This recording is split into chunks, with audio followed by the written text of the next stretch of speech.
네, 두 번째 말씀 함께 나누고 싶은 이야기는 이제 대홍수 심판이죠. 네, 영세의 비밀이라는 내용인데 아마 성경을 읽으면서 우리가 가장 당혹스러운 것 중에 하나가 창세기 족보에 나오는 사람들의 나이를 보면 좀 이따 다시 소개해드리겠지만 무디세다가 999세에 살았다. 사실 좀 바깥되지 않으시니까 믿어야 되는데 안 믿어지죠. 그냥 믿어진다면 참 좋은 건데 사실은 잘 안 믿어지는 게 문제죠. 그래서 사실 그 문제를 중심으로 노아시대 대홍수의 논란 대표에 대한 이야기는 저는 교수님이 하실 거고 저는 수명 중심으로 제가 연구한 과학적인 내용을 나누면 좋겠습니다. 먼저 사람들이 수명이 최근에 굉장히 오래 살게 됐습니다. 오래 살게 됐고 우리가 주변에 우리나라처럼 급격히 변화되는 그런 상황 속에서 아주 피로를 느끼죠. 전에는 한갑잔치, 제가 미국에 가서 96년도에 미국에 갔더니 제가 저희 친척 목사님께서 한갑잔치를 하시더라고요. 그때만 해도 벌써 우리나라에 한갑잔치 안 하던 거거든요. 되게 어색하더라고요. 아직 젊으신데 그냥 한갑잔치를 하시나 목사님께서. 근데 그분들은 그 조국의 전통을 계속 이어하시는 거예요.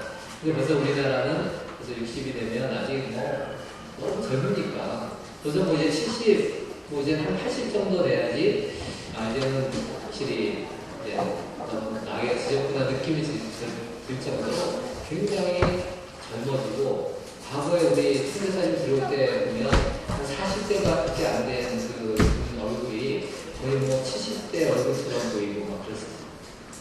사람들이 잘 살게 되면서 왜냐하면 최근에 결국은 흔히 얘기하는 노후혁명 이후로 먹을 것이 해결이 되고 또 식생활이 해결이 되고 환경이 좋아지고 그렇게 되니까 사람들이 점점점 잘 살면서 수명이 점점 증가됩니다.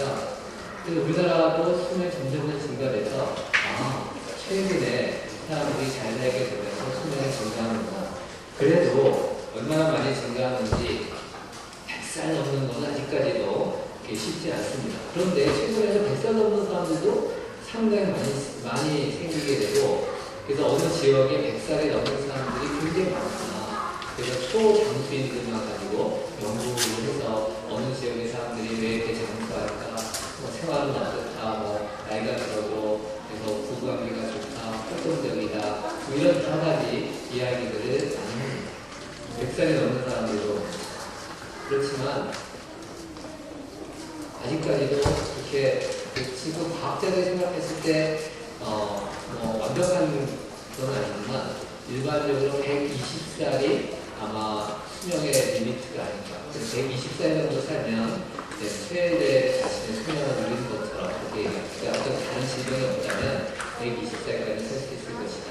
그래서 어떤 유전적인 한계를 가지고 있고 그러나 환경이 좋으면 이런 부분까지 120살까지 할 수 있고 환경이 나쁘거나 질병이 걸리면 그것보다 적게 사는 것처럼 그렇게 알고 있습니다. 그게 상식이고 또 당연한 거죠.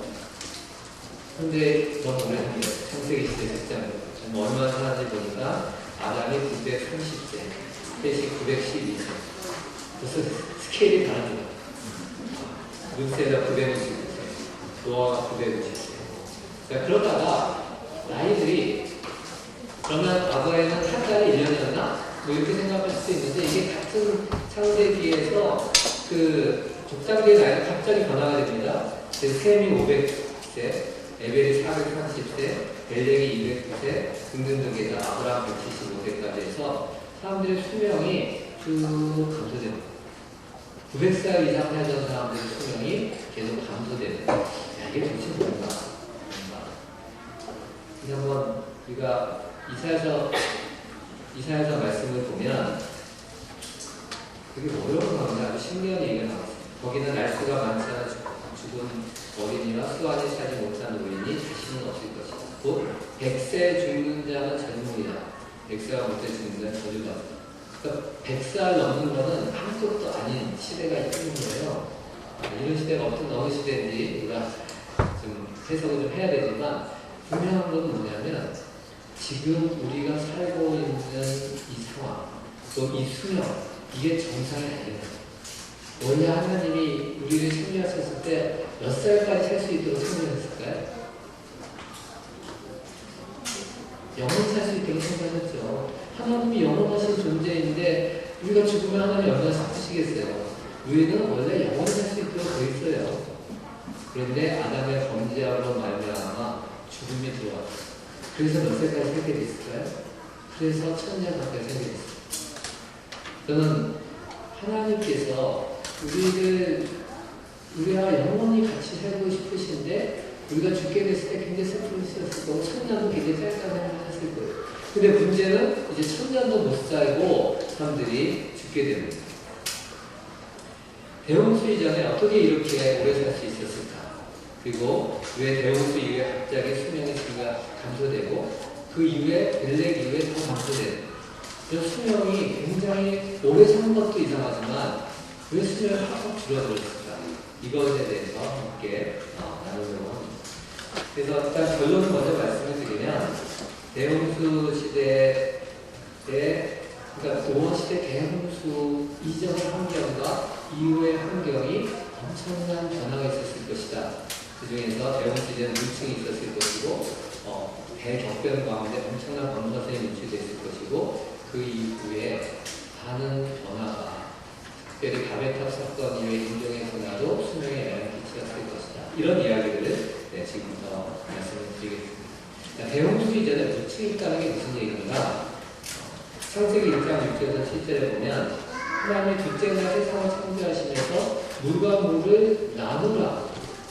그래서 궁창 아래에 물과 궁창 위에 물. 물과 물을 나누었다고 하면 궁창 위에도 상당량의 물이 있었을 것 같은데 지금은 그런 물이 존재하지 않죠.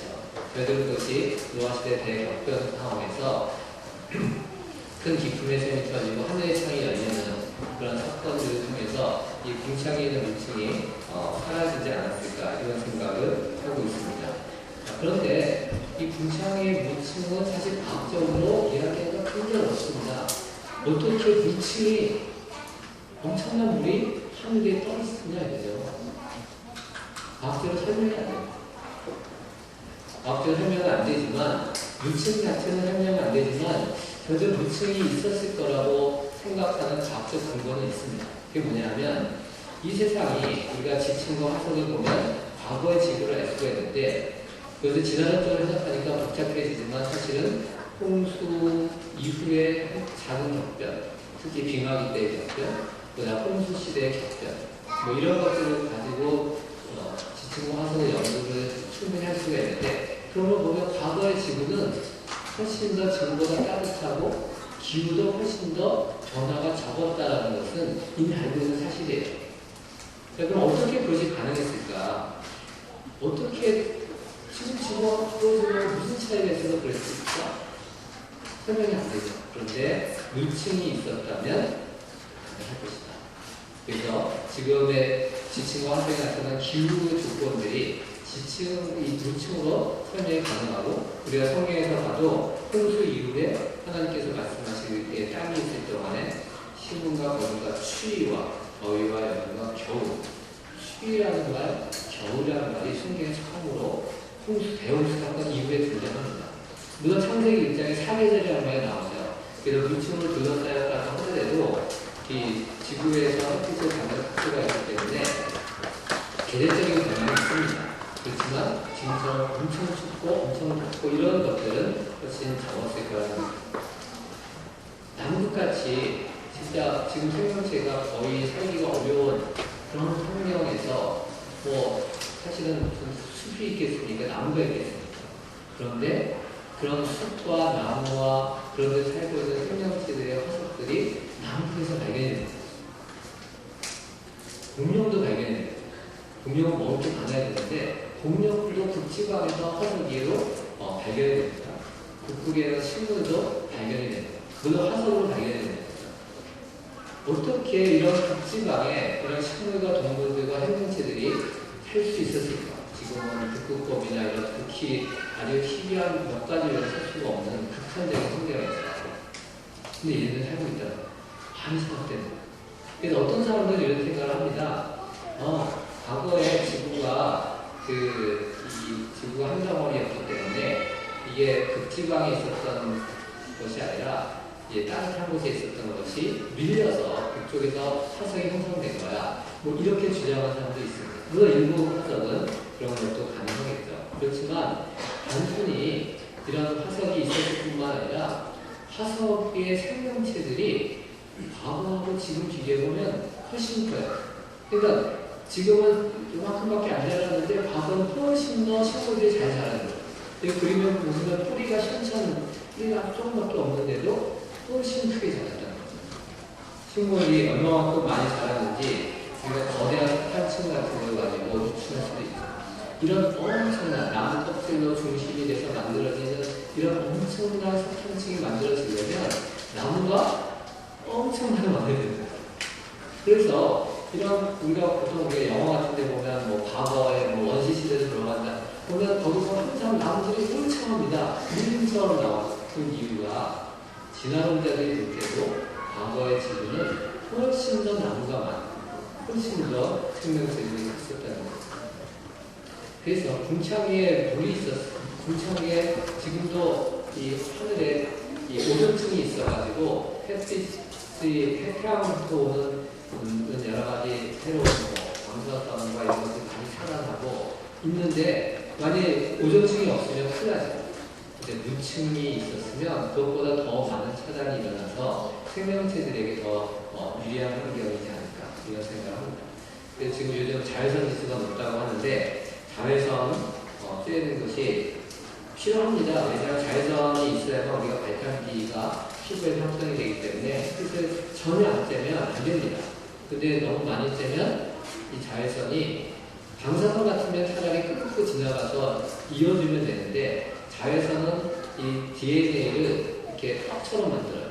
그래서 이거를 고치기가 굉장히 어렵습니다. 그래서 방사선에 이 자외선에 노출이 되면 피부 노화도 쉽게 오고 뭐 이런 이유들이 있죠. 그래서 햇빛 많이 받는 어부나 용기들이 피부암도 많이 생기고 하는 것들이 이런 자외선 때문입니다. 근데 저는 이제 개인적으로 이런 물층에 대해서 처음에 천조과학을 공부하면서 물층 환경에 대한 관심을 가지면서 그래서 책을 보니까 저희 이 진로나 이런 천조과학자가 쓴 책을 보니까 물층이 어느 정도 있었을까? 아마도 40일 강단 비가 왔다고 하면 그것을 역으로 계산해 보면 물의 이 물로 인해서 그러니까 지금 현재 우리가 느끼고 있는 대기압이 1기압 정도라고 하는데 이 대기압이라는 게 공기의 무게거든요. 근데 물이 있으면 더 무겁겠죠. 그래서 물이 지금 어디 기둥에 받쳐져 있는 것이 아니라 공기에 떠 있으니까 어떻게 공기에 떠 있는지 정확하게 알 수는 없으나 그 물이 있으면 아마도 이 지구상의 압력이 대기압이 한 2.13기압 정도이지 않았을까? 물론 이거는 절대적인 어떤 지지가 아니라 한 과학자가 추론을 한 겁니다. 근데 저는 이걸 보고 2기압 정도의 환경 가지고 내가 연구를 좀 해야 되겠다. 이런 비전을 그때 바라는데 좀 이따 말씀을 드리고 자, 공룡도 굉장히 신기합니다. 우리 아이들이 좋아하는 공룡 보면 대부분 목들이 긴 공룡들이 많은데 그 중에 특별히 마네치사우루스라는 공룡은 목이 무진장 깁니다. 그래서 이 동물학자들이 이 공룡 보면서 머리가 아파요. 왜냐하면 얘들이 어떻게 호흡을 하고 살았을까? 아마 저산소증에 시달리고 살았을 거다. 왜냐하면 이 공룡은 파충류랑 비슷하기 때문에 이 숨을 쉴 때 우리는 포유류는 또 사람들은 가슴뼈와 횡격막 두 가지로 숨을 쉽니다. 그래서 가슴뼈가 벌어지고 횡격막이 아래로 내려오면서 폐를 크게 하거든요. 근데 공룡은 횡격막이 없어요. 갈비뼈만 가지고 숨을 쉬어야 되기 때문에 이게 숨 쉬는 능력이 약해요. 그 목이 막힌 기니까 어떻게 됩니까? 숨을 쉬려고 하면은 쭉 들어오다가 하는 거예요. 숨 쉬기가 너무 어려운 거예요. 그러니까 얘들은 저산소증에 시달렸을 것이다. 근데 저희들이 하나님의 창조를 믿는 입장에서 하나님의 공룡을 창조하셔서 목을 길게 하고 너는 저산소증에 시달리면서 살아라. 그랬을 것 같지 않다는 거죠. 그럼 얘네들이 어떻게 살았을까? 그 발자국도 잘 있고 하는 거 보면 얘네들 어떻게 살았지? 그런데요. 만약에 물침이 있었다면 그 물의 무게 때문에 공기가 어떻게 되겠습니까? 공기가 눌렸겠죠. 그 공기의 밀도가 높으면 어떻게 됩니까? 똑같은 힘으로 숨을 들이마셔도 훨씬 빠른 속도로 움직여서 얘네들 호흡하는데 훨씬 도움이 되지 않습니다. 얘네들 보면 물침이 있었을 것 같아요. 또 하나 과학자들이 익룡, 하늘을 나는 익룡 아시죠? 그래서 이 주라기 공원이라는 영화가 저는 참 좋아요. 왜냐하면 이거 지나는 내용이 많이 있긴 하지만 맨 처음에 이제 청룡과가 설명할 때 뭐 주라기, 공룡시대 이렇게 얘기하면 사람들이 다 인상을 찍어야 돼요. 주라기가 뜻은 뭐야? 막 이러다가 주라기 공원이라는 영화가 나온 이후로 주라기 하는 사람들이 얼굴이 펴져요. 아, 알아. 그 주라기에 대해서 얘기하는 그 공룡시대에 이 주라기 공원 3탄이 그죠. 익룡이 주인공인데 하늘을 나는 거대한 공룡. 그런데 이 하늘을 나는 공룡에 대해서 연구를 해서 얘들이 어떻게 날았을까? 뭐 나는 거 그냥 푸덕거리는 거 알지 않아? 날 수는 없다는 거예요. 왜냐하면 몸무게가 너무나 무거워서 아주 작은 익룡은 괜찮은데 큰 익룡들은 자기 몸무게 때문에 푸덕거리는 날 수가 없기 때문에 어떻게 날아야 되느냐? 여기 사이언스 뉴스에 나온 것처럼 절벽에서 뛰어내리거나 아니면은 이렇게 긴 비탈길에서 열심히 달려가지고 부력을 얻어야만 얘들이 날 수 있거든요. 왜? 지금은 그렇게밖에 날 수가 없는 거예요. 그런데 생각해보세요. 공룡이 여기 옆에 있는 그림도 이렇게 공룡이 멋있게 날린 것 같지만 한 공룡은 절벽 위에서 지금 뛰어내리려고 준비하고 있어요. 공룡에 대해서 사진이 있을 수가 없죠. 사진 찍은 사람이 없으니까. 그 공룡은 상상력을 그림을 그리는데 절벽 위에 있는 공룡들이 인형들이 뛰어내리려고 준비하는 거죠. 그러면 뛰어내려서 먹이를 보고 뛰어내려서 잡으면 그 다음에 어떻게 해야 되지? 나를 수가 없는데. 나를 수가 없잖아요, 혼자. 어디서 비탈길을 마련하는지 다시 절벽을 마련해야 돼. 그렇게 해서 어떻게 인력이 살았겠어요? 말이 안 되는 거죠. 그런데 만약에 물층이 있고 공기 밀도가 높았다면 얘네들이 푸닥거리면서 부력이 아니라 부양력이 생겨가지고 양력이 생겨서 날 수가 있는 거예요. 제가 부력이라고 막 했다 어떤 교회 어떤 성도님이 아니에요. 부력 속에서 뭐 그건 양력이에요. 라고 저한테 가르쳐 주셔서 제가 또 부력이라고 했는데 어쨌든 그게 날 수가 있는 거죠. 그래서 물층이 있는 환경이 아니면 공룡이 존재할 수가 없는 거예요. 또한 이제 하나님께서 홍수 이후에 무지개를 통해서 언약을 하시잖아요. 제가 구름사이에 무지개를 줄 텐데 다시는 홍수로 가라지 않겠다. 물론 이거는 뭐 해석의 문제니까 절대적인 건 아닌데 저도 그런 감정이 든 거예요. 물층이 있는 환경이라면 이미 한번 그 햇빛이 들어오면서 물층에서 한번 분산이 돼서 되니까 그 다음에는 아무리 이 안에 뭐 물기가 많아도 물방울이 많아도 무지개가 생길 수가 없는 거예요. 그런데 물층이 파괴되고 나면 거대한 대홍수 이후에 하늘에 있는 그 물방울을 통해서 거대한 무지개가 처음으로 그래서 아마도 노아의 가족들이 홍수 이후에 무지개를 처음 보지 않았을까.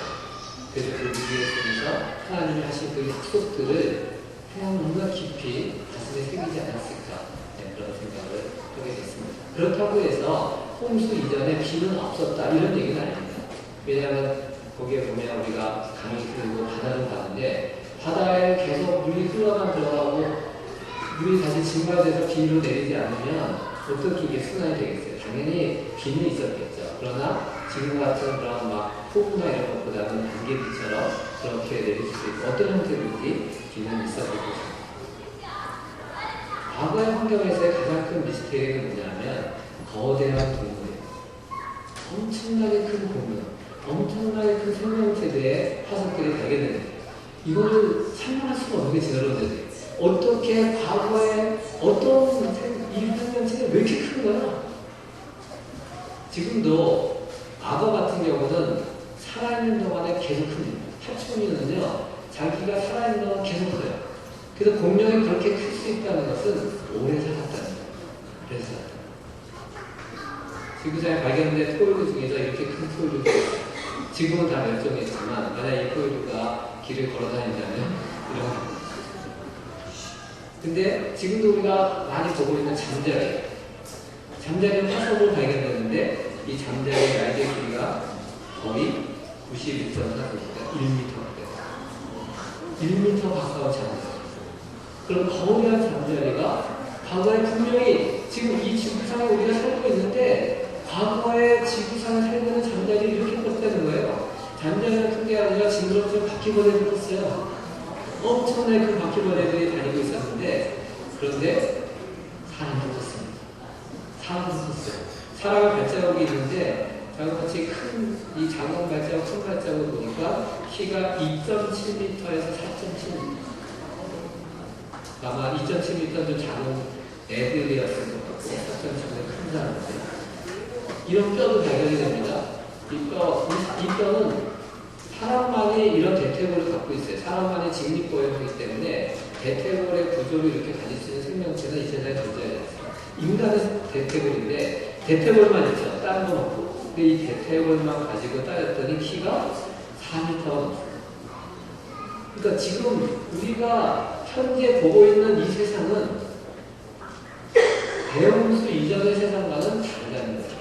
우리는 지금 현재 보고 있는 것이 다라고 생각하지만 인간의 수명이나 인간의 키나 모든 것들이 홍수 이전은 완전히 달랐다는 거예요.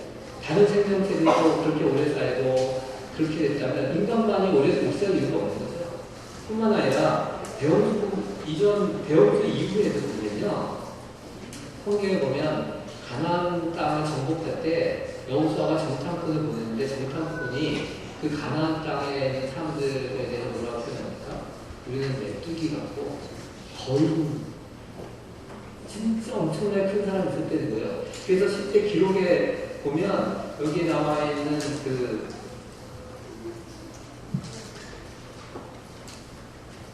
뭐라고 되어 있습니까? 르발 족속의 가사나 옥에 대해서 얘기하는데 철책상이 장이 9큐빗, 광이 4큐빗. 9큐빗이면 길이가 4.2m, 4m가 물론 이 사람의 키가 4m가 안 될 수는 있겠죠. 그렇지만 키가 뭐 180인데 4m짜리 침상을 쓰진 않았을 것 같아요. 그러니까 우리가 홍수 전뿐만 아니라 홍수 이후에도 가나안 전복전쟁이 있을 때도 그렇게 큰 거인들이 있었대요. 그래서 우리가 지금 보고 있는 것들이 전부인 것처럼 생각하면 안 된대요. 아마도 엄청난 지금 그 노아우스 시대의 대작전에 대해서는 우리가 대홍수에 대해서 다시 한 교수님이 강의해 주시겠지만 근본적으로 엄청난 변동이 있었어요. 하나님께서 이 모든 땅을 멸하시고 새롭게 땅을 구성하시면서 하나의 땅이 5대와 6대로 나눠요. 그런 거대한 운동이 있었고 그래서 과학자들이 그것을 판구조 운동으로 설명합니다. 근데 문제는 과학자들이 생각하는 판구조 운동은 오랜 시간 서서히 일어났다고 생각합니다. 근데 그렇게 일어나기는 어렵습니다. 사실은 엄청난 에너지가 의해서 이런 판이 깨지고 움직이고 그래서 지금도 그 판이 안정이 되지 않고 조금씩 움직이는 것 때문에 그런 파산 운동들이 지금도 있는 겁니다. 그래서 그런 엄청난 격변 가운데 엄청난 일들이 생기고 지금도 지하에 있는 것들이 나오고 방사선들이 엄청나게 나오게 됩니다. 방사선이 나오고 고층이 파게 돼서 우주로서 이제 뭐 자외선 방사선도 많이 들어오고 그래서 지금도요 우리가 방사선에 노출이 많이 됩니다. 생각보다. 그러니까 뭐 엑스레이 찍어서 방사선에 노출되고 하지만 평균적으로 보면 우리가 병원에서 또는 인공적으로 노출되는 것보다 자연적으로 노출되는 방사선이 훨씬 많습니다. 그래서 만약 무침으로 보호되고 있다면 이런 것들이 훨씬 더 많이 주어지고 있겠죠. 그래서 실제로 이 땅에 있는 암석에 있는 것들을 조사를 해보면 여러 가지 뭐 여기 뭐 레이디오 할로니 뭐 피션 트랙이 어려운 말이 있는데 그런 거 모르셔도 되고 이런 어떠한 증거가 있는가? 방사선 붕괴가 짧은 시간에 엄청난 붕괴가 일어났던 흔적들이 이 지구상에 있다는 거예요.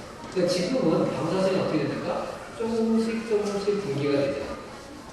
그리고 뭐 핵발전소 같은 경우는 사람들이 인위적으로 우라늄을 빨리 붕괴하도록 했기 때문에 빨리 붕괴가 되는 거지. 그래서 방사선 노출이 많은 거지. 사실은 자연적인 우라늄은 굉장히 서서히 붕괴돼요. 그런데 과거에 어떤 때는 엄청나게 빠른 속도로 붕괴된 적이 있잖아요. 왜 그랬을까요? 지금도 핵발전소에서 어떤 에너지를 가해서 이 우라늄의 붕괴가 빨리 일어나도록 해서 그 에너지를 이용해서 물을 끓여서 터빈을 돌려서 핵발전소를 하듯이 어떤 에너지가, 굉장한 에너지가 가해졌던 시대가 있었던 거예요. 그게 언제일까? 그게 바로 노아 시대 대혁변. 그때 하는 혁명. 그러니까 전 지구적으로 일어난 것이고. 그렇게 하다 보니까 어떤 일이 발생되냐면 생명체들이 방사선에 노출이 되니까 어떤 유전자들이 파괴되고 막 이런 일들이 일어나요. 그 비타민C 선전할 때 이렇게 나오기도 하는데 비타민C 선전을 하면서 너는 왜 비타민C 합성이 되는데 우리 인간은 안 되니 막 이런 생각을 하는데 그 사실입니다. 기니와 피그나 몇 가지 동물들을 제외하고는 사람을 포함해서 대부분 다른 동물들은 다 몸에서 바이타민C를 다 합성을 해요. 사람이 안 되는 거예요. 근데 바이타민C를 합성하는 것은 구조가 굉장히 단순하기 때문에 어렵지 않고 과학자들이 우리가 분명히 과거에 바이타민C를 합성했을 거다 그렇게 믿고 있어요. 과학자들이. 왜냐하면 다른 동물들이 다 있기 때문에. 근데 우리는 그 바이타민C 합성 문제를 잃어버렸어요. 그리고 또 한 번 생각해보면 노아의 방주에 노아와 노아의 가족들이 1년 넘게 있었거든요. 근데 배에서 나오면서 바이타민C, 만약 배에서 계속 우리가 신선한 과일이나 야채를 흡수하지 않으면 바이타민C 결핍증이 일어나서 다 쓰러지죠. 근데 아무도 안 쓰러졌어요. 아마도 노아와 노아의 가족들은 바이타민C를 합성한 능력이 그때 있었을 거지. 이건 제 얘기가 아니고 서울대 그 이황재 교수님이라고 한때 바이타민C 전도사로 보셨던 이황재 교수님이 저를 만나자마자 당신 창조과학한다며 하면서 이 바이타민C 얘기를 막 들려주시는데 진짜 그럴 것 같아요. 그래서 우리에게 많은 능력들이 상실하면서 유전자가 손상이 많이 되고 그러다 보니까 그만큼 유전병도 많이 생기고 수명도 급격히 줄어들고 그래서 하나님께서 이 근친간에 결혼하는 것을 못하게 하는 게 여러 가지 윤리적인 문제 또 도덕적 문제도 있겠지만 실제 유전병들이 많이 생기죠. 지금도 어떤 왕족이나 막 그런 사람들 자기네들끼리 결혼하는 그런 그룹들 보면 그 안에 유전병들이 많이 생기는 이런 현상들을 보게 됩니다. 그만큼 우리의 유전자는 에덴 동산은 뭐 상상할 수 없고 홍수 이전에 비해서도 우리의 유전자는 많이 망가진 상태에 있는 것이다.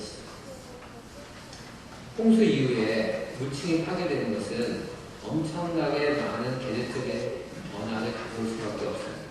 아마도 성경에 말한 그 추위라는 말이 우리가 보통 겨울에 있는 추위도 있겠지만 빙하기에 대한 이야기가 아닌가 이런 생각을 해봅니다. 빙하기가 언제 왔는가 과학자들이 잘 모릅니다. 왜냐하면 굉장히 복잡하기 때문에 빙하기를 단순히 얘기하기 참 어렵습니다. 그리고 빙하기를 보통 사람들이 생각하는 것처럼 전 지구가 빙하에 덮였던 것은 아니고요. 보통 빙하기라고 하면 미국 대륙을 따르면 캐나다까지 빙하가 덮였습니다. 빙하가 덮였다는 것은 뭐냐면 눈이 엄청나게 오고 그 눈이 녹지 않는데 눈이 오고 녹으면 의미가 없는 거죠. 다시 또 눈 오면 쌓이고 또 녹고 쌓이고. 그런데 이거는 쌓이면서 엄청나게 쌓이고 안 녹으니까 점점 더 쌓이면서 압력이 받아서 얘들 완전 단단한 얼음이 되고 이런 것들이 되고 날씨가 풀리면서 빙하가 올라가고 빙하기가 있었다는 것은 분명한데 어떻게 빙하기가 왔을까? 참 어렵습니다. 왜냐하면 빙하기는 추워야 되는데 단순히 추워서는 절대로 빙하기가 오지 않습니다. 왜냐하면 눈이 많이 와야지 빙하기가 오거든요. 그냥 추워서만 되는 것이 아니라 눈이 많이 와야 돼요. 눈이 많이 오려면 바다가 따뜻해야 돼요. 근데 굉장히 이유배반적이죠. 한편에서는 눈이 녹지 않게 계속 쌓일 정도로 추워야 되고 한쪽 바다에서는 수증기 증발이 계속 되도록 따뜻해야 돼요. 이런 두 가지 모순되는 것이 어떻게 존재할 수 있겠어요? 그런데 노아 시대 대홍수의 격변을 생각해보면 이 오대양 육대주가 형성되는 그런 과정 가운데 집합 운동이 있고 화산 폭발이 일어나고 엄청난 마그마층들이 형성이 되거든요. 여러분 인도 대륙 아시죠? 인도 대륙 전체가 용암, 마그마로 형성되지 데칸고라고 하는데 인도 전체가 다 용암으로 형성됐어요. 우리가 제주도가 용암으로 형성되는 거 다 아시는데 인도 전체가 그렇고 이런 대륙 지역에 가면 인도보다 수십 배가 큰 마그마 지역들이 많아요. 그러니까 얼마나 용암이 많이 나왔다는 얘기예요.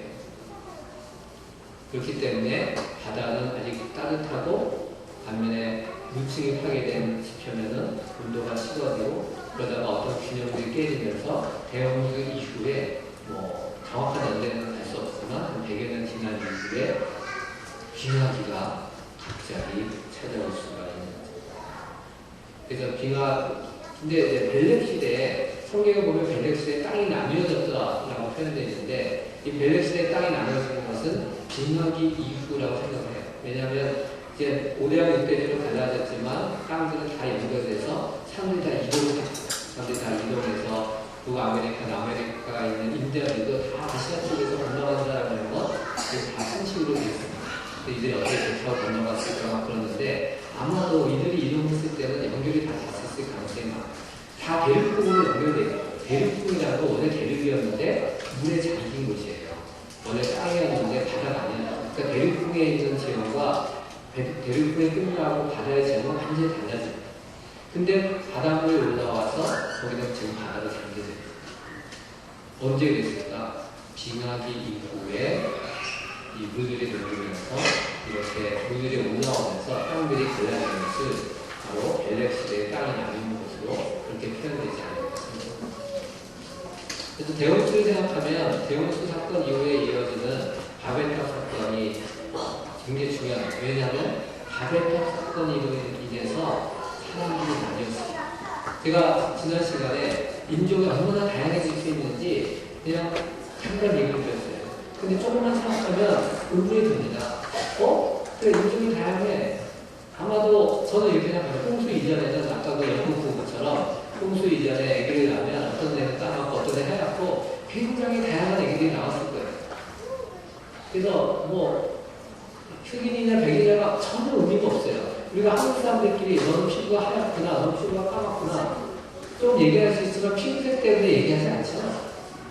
네, 뭐 얘기하시는 분이 계시지만 곱냐, 나쁘냐 뭐 이렇게 얘기하지만 피부 색깔로 이렇게 사람이 구별된다는 생각하지 않습니다. 우리는. 그렇지만 우리도 피부 색깔이 달라요. 그런데 같은 가정 내에 흑인도 있고 백인도 있으면 누가 피부 색깔 가지고 무슨 얘기 하겠어요? 아무 의미가 없는 그냥 쟤는 까맣구나, 쟤는 하얗구나. 그런데 지금 왜 까만 사람, 까만 사람 뒤에서 하얀 사람, 하얀 사람 뒤에서 하지? 그게 바로 바벨탑 사건 때문입니다. 바벨탑 사건은 잘 아시는 것처럼 대홍수의 심판을 경험했음에도 불구하고 하나님의 이름을 내지 않고 자신의 이름을 내고 흩어져 살라는 하나님의 말씀을 거부해서 모여 살겠다는 반역 사건입니다. 이 반역 사건 앞에서 하나님께서 어떻게 했습니까? 내려오셔서 언어를 흩뜨렸어요. 저는 이 말씀을 보면서 하나님이 왜 보시려고 강림하셨지? 그냥 하늘에서 언어를 흩으셔도 되는데 근데 어떤 목사님이랑 재미있는 주소가 있었어요. 하나님 보니까 하늘에 닿는 탑을 쌓겠다 하는데 아무리 봐도 탑이 안 보이니까 내려와서 아니 이렇게 조그만 걸 쌓으면서 얘들이 지금 난리를 치고 있거든요. 그러셨겠는데 언어를 흩으셨습니다. 언어를 흩으니까 사람들이 저희 다 같이 모일 수도 없고 언어가 같은 가족들끼리 흩어지게 되었죠. 제가 외국어 대학에 가서 청년과 세미나를 하면서 노함수 강의를 하면서 청년과 세미나를 하면서 이 바벨탑 사건 이야기를 했어요. 했더니 이 강의 끝난 다음에 이 외국어 대학 교수님이 저한테 얘기했어요. 과거의 언어가 하나였다는 것은 언어학자들은 받아들일 수 없다는 거예요. 왜냐하면 언어가 완전히 구조가 다르는 그러니까 이 사투리 이거하고 틀린 겁니다. 우리가 사투리에서 아까 표현이 틀립니다. 이런 표현이 달라서 못 알아듣는 거랑 틀리죠. 언어의 구조 자체가 다른 거예요. 구조 자체. 그렇기 때문에 언어가 하나일 수가 없다는 거예요. 그런데 가만히 생각해 보니까 이 말이야말로 진짜 중요한 거예요. 왜냐하면 하나님께서 하나님의 초월적 능력으로 언어를 갈리지 않는 한 바벨탑 사건이 없는 한 이 두 가지 모순이 해결이 안 되는 거예요. 언어는 하나일 수가 없는데 어떻게 언어가 갈라졌을까? 반면에 인류의 모든 사람들은 한국으로 나왔다는 것이 과학적이고 고고학적인 모든 증거들이 결국엔 중동지방부터 모든 인류가 나왔다는 이 모든 서로 그러면 노아의 가족들한테 하마 너는 아프리카 말해 너는 영어 말해 너는 이러지는 않았을 거란 말이에요. 하나님의 이 초월적 사건 바벨탑 사건이 지금의 이 모든 것들을 알 수가 있는 겁니다. 제가 이렇게 말씀드리는 이유는 하나님의 성경 말씀에 기록된 사건들이 이것이 진짜 있었던 역사적 사건이라고 해야만 수익계기가 투입되는 이거 신화처럼 생각하고 뭐 이렇게 생각을 하면 이건 얘기가 안 되는 거예요. 모든 인류가 흩어지면서 중국에도 사람들이 갔겠죠. 그래서 요순시대라는 그 태평천국이라는 그 시대에 수남들에게 드리는 상제, 기도문 같아요. 그러니까 지금도 중국 사람들은 상제라는 하나님을 뜻합니다.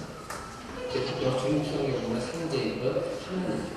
그래서 원래 제사라는 것은 왕이 하나님께 드리는 것이에요. 그러다가 이제 변질돼가지고 진짜 조상 숭배로 바뀐 것이고, 우리나라의 기록 규원사라는 단군의 가르침을 물론 역사적인 사회에서 가치가 별로 없어요. 누가 어느 시대에 썼는지도 모르는 내용이니까. 그런데 그 내용을 보면요, 엄청나요.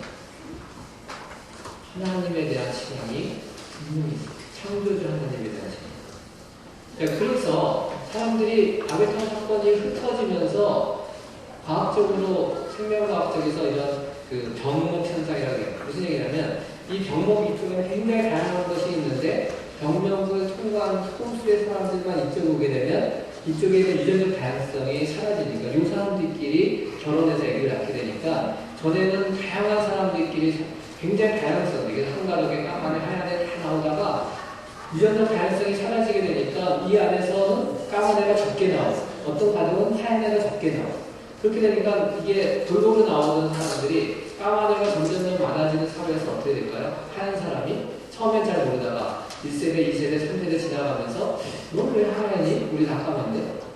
우리 다 까만데 너 왜 하얀이? 우리 다 하얀데 너 왜 까만이? 어떻게 되겠습니까? 결혼하기 힘들어지고 애 기분 나빠 떠나버리고 뭐 심지어 아프리카 같은 데서는 그 하얀 애기가 나오면 이런 불길한 기분에다 이렇게 죽여버리고 그러니까 시간이 지나니까 나중에는 까만 쪽은 더 까매지고 하얀 쪽은 더 하얘지는 그런 일들이 이제 벌어지게 되는 거예요. 정리를 해보면 대홍수 이전에 천년학교에 살던 사람들이 대홍수의 격변 과정에 엄청난 반사적 녹슬과 이런 이 물층이 사라지고 이런 것 때문에 수명이 급격히 떨어집니다. 그러다가 바벨 사건 이후에 수명이 또 한 번 1000살 가까운 수명에서 500살 가까운 수명으로 줄어들고 이제 500살 가까운 수명에서 거의 200살 가까운 수명으로 확 줄어드는 게 바벨 사건 이후입니다. 그래서 인종이 분화되면서 유전적 다양성을 상실함으로 말미암아 질병도 많아지고 그렇게 된 것 같습니다. 제가 이런 노아마 시대 대홍수 사건에 대해서 많은 사람들에게 생각 세미나 하면서 저도 은혜를 많이 받고 그랬는데 제가 어느 날 이런 생각이 들었어요. 내가 의과대학 교수인데 1000살 가까이 과거에 살던 사람들의 이거를 연구를 해서 신비를 조금이라도 푼다면 대박이다. 아니 대박이다. 이런 생각이 드는 거예요. 그래서 그러나 이제 뭐 물층 환경을 제가 재현할 수는 없으니까 물층에 있었던 환경 중에서 지금 실험적으로 재현할 수 있는 상황 한 2기압 정도의 압력을 가지고 연구를 하면 어떨까 이런 생각을 하게 됐습니다. 그래서 압력 연구를 해야 합니다. 그래서 제가 전공이 원래 산업의학 쪽이었는데 환경의학으로 바꾸고 이 압력 환경이나 이런 환경의 변화가 생명체에 어떤 영향을 미치는지 실험실을 새로 만들고 하면서 시작을 했어요. 만약에 제가 이 일을 시작하면서 제 삶에 어떤 일이 일어날 것인지를 미리 알았다면 저는 일을 시작하지 못했을 것 같아요. 굉장히 힘든 시간들을 많이 겪었습니다. 제 전공을 바꿔서 실험적인 연구를 안 하던 사람이 그런 걸 새로 하게 되고 그러면서 주변 교수님들이 제 이상이 됐다. 그리고 어떤 교수님 저한테 목사가 되지 왜 교수하냐. 신학교 나가라. 너무 이상하다. 이런 얘기를 하기도 하고 또 저랑 같이 분배했던 사람들한테 많은 배신감을 느끼기도 하고 근데 여러 가지 일이 있어서 제가 교회 가서 기도했어요. 하나님, 제가 고려대학교를 떠나야 되겠습니다. 너무 힘들어서 그때 하나님께서 이렇게 저한테 음성으로 주시는 경우는 많지 않지만 그날은 음성을 이게 들렸어요. 내가 고려대학교에 사랑한다 계시더라고요. 딱 그 얘기를 듣는데 화가 나더라고요. 떠나고 싶다고 기도하는데 떠나지 말라는 얘기시잖아. 간단하게 잘했어서 끌려갑니다. 제가 막 힘에 불타고 압력, 세상에 없는 연구를 시작한 거예요. 압력이라는 것이 이기압이라는 압력이 생명체에 어떤 영향을 주는지 세상에 아무도 연구한 사람이 없거든요. 근데 저는 창조과학을 하기 때문에 이런 비전을 갖게 되고 이기압이라는 환경을 재현해서 거기서 세포 배양 실험을 하기 위해서 아무도 그런 걸 만들어 본 적이 없으니까 이러이러한 기장을 해달라고 해서 큰 드럼통 같이 그래서 압력이라는 것은 압력을 골고루 분산시켜야 되기 때문에 이렇게 둥그렇게 만들어야 되거든요. 그래서 잠수함도 좀 둥근 형태가 되게 그런 거거든요. 그래서 이제 잠수함 해치처럼 이렇게 강철 도모해서 문을 닫아놨는데 저는 이기압이 그렇게 센지 몰랐어요. 이기압을 누르니까 이 강철 도모이 한 달쯤 지나니까 쉬기 시작하는 거예요. 그러니까 실험을 할 수가 없는 거예요. 이 압력이 세기 시작하니까. 그래서 다시 강철 도모를 달고 막 그러면서 실패를 거듭하면서 이게 연구하기가 너무 힘든 거예요. 압력 연구를 하겠다고 제 전공을 바꿔서 새로 실험실 세팅해서 열심히 노력했는데 이게 안 되는 거예요. 너무 급하게 서두르는 거죠. 제 와이프도 와이프였지만 집 한 채 날리고 고생을 많이 했어요. 그런데 하나님께서는 제 실수와 저의 연약함에도 불구하고 기적을 베풀어 주셨어요. 그래서 저는 의과대학에 있는데 의과대학 기초의학 쪽에 이 연구비 중에서 이 의과센터 연구비라는 건 그 의과대학에서 가장 탁월한 사람들이 팀을 만들어서 그 의과센터 연구를 하거든요. 그래서 제가 의과센터 연구자들을 같이 하면 좋겠다 해가지고 시작을 했어요. 교수님 10명 정도 되는 교수님과 같이 모여서 회의하고 준비했을 때 저희 의과대학에 어떤 교수님이 그런 얘기를 했어요. 이은희 교수팀이 의과센터 가져야 되는 내신의 장애질이겠다. 그만큼 말도 안 되는 짓을 한다는 거죠. 논문도 별로 없고 실력도 없는 교수가 그렇게 말도 돼요. 예방에 약한 사람. 그냥 된 거예요. 근데 그 교수님 손 다 멀쩡했습니다. 근데 사실 그 교수님 말씀이 맞아요. 제가 외국 논문도 많지 않고 실력도 부족함에도 불구하고 그 남녀 연구를 하기 위해서 준비하고 했었던 그래서 이 일이 되고로 말미암아 제가 남녀 연구를 다시 시작할 수 있게 됐어요. 그래서 하나님께서 사람을 붙여주셔서 압력 전문가들과 얘기해보니까 그렇게 크게 만들면 안 되는 거예요. 그래서 좀 작게 만들어서 안정적인 압력 챔버를 만들고 거기서 세포 배양 실험을 하면서 새롭게 연구를 다시 시작을 하게 됐습니다. 하나님께서 저를 다루시고 여기까지 오게 하신 근데 그거를 제가 이렇게 다시 정리하면서 저는 처음에 이 연구를 하면서 아무도 시작하지 않는 세상에 어떤 과학자가 아무도 하지 않은 연구를 할 수 있는 사람이 있어요? 없습니다.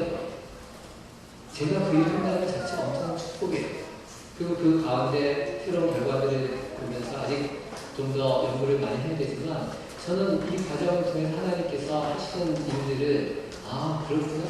하나님은 하나님의 일을 하시기 전에 그 일을 하는 사람들을 먼저 준비시키십니다. 내가 바로 하나님이 나를 정결케 하면 내가 하나님의 지혜와 능력을 담을 수 있는 그릇이 된다면 이 일을 바로 하게 됩니다. 그래서 하나님한테 혹독한 훈련을 받고 그래서 논문도 쓰고 그래서 이게 초파리 되게 오래 사네 압력 환경에서 수명이 증가되네. 제가 처음부터 꿈꿨던 어떤 현상을 이제 발견하고 제가 9년짜리 MRC 과제는 이제 마치게 됐어요. 그럼 이제부터는 본격적으로 더 연구를 하기 위해서 준비해야 되는데 저하고 우리 실험실 학생들이 같이 기도하면서 하나님이 주신 이 비전, 이 연구를 하는 데 있어서 당연히 연구를 주시겠지. MRC는 끝났지만 의학센터 과제는 끝났지만 이어서 계속 연구를 분명히 하나님 해주실 거야 라고 생각하고 같이 기도하고 준비하고 프로포즈를 내고 그랬죠.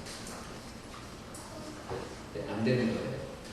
연구비가 이상하게 다른 제가 이제 빛공의 연구, 기후변화 연구 이런 연구들을 새롭게 시작을 하면서 연구를 막 이게 한쪽은 다 활성화됐는데 실제 제가 비전을 했던 압력 연구는 연구비가 없어서 연구하기가 너무 어려운 거예요. 그래서 다음엔 되겠지. 계속 떨어지는 거예요. 프로포즈할 때. 하나님 저희들이 그러면서 제가 회개했어요.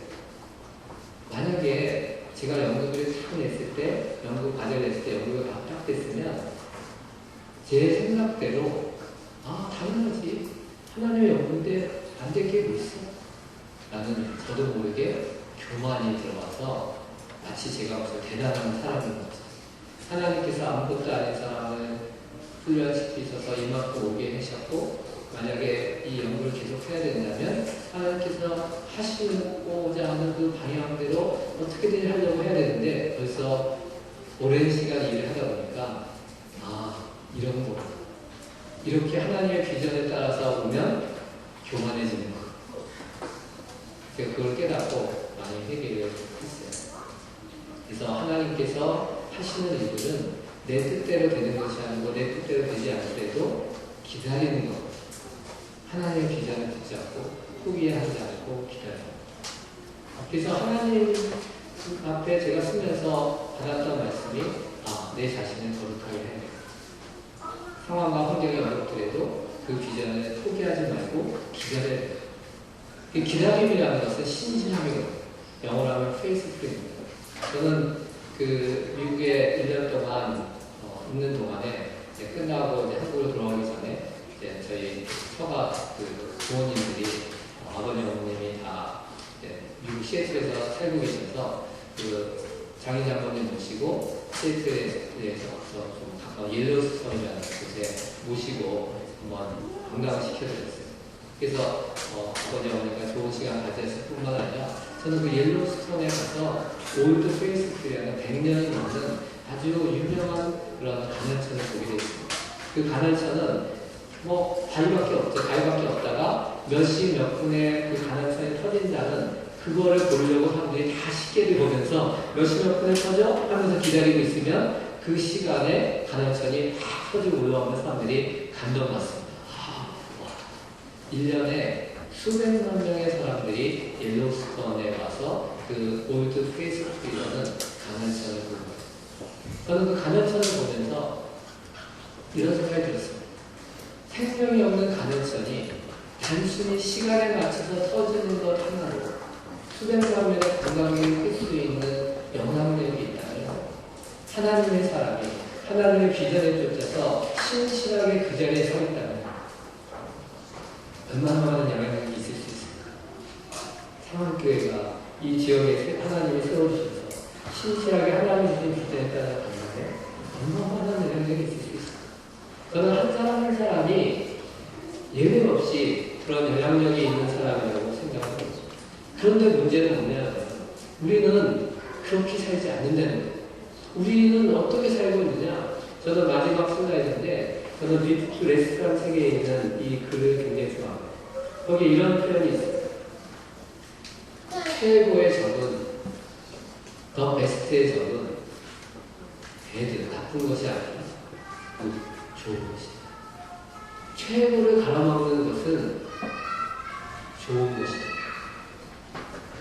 하나님께서 우리에게 주신 비전, 한 사람 한 사람에게 예외 없이 주신 하나님의 성령은 최고의 것입니다. 어떤 누구와도 바꿀 수 없는 나만이 갖고 있는 최고의 사명과 최고의 부르심이 있습니다. 그런데 그것을 가로막는 것은 무엇일까요? 나쁜 환경이나 그런 것이 아니라 이 정도면 나는 괜찮은 크리스찬 아니야. 내가 열심히 11조도 하고 교회도 섬기고 있고 이 정도면 난 괜찮은 크리스찬 아니야. 저는 하나님께서 우리를 한 명 한 명 다시 우리를 대하실 때 하나님이 이걸 물어보실 것 같아요. 너 11조 잘했니? 너 교회 잘하느니?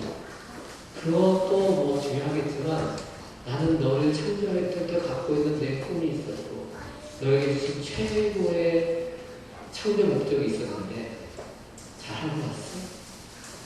하나님 그렇게 묻지 않으십니다. 우리에게 주신 그 더 베스트를 향한 우리 모두가 되면 좋겠습니다. 감사합니다.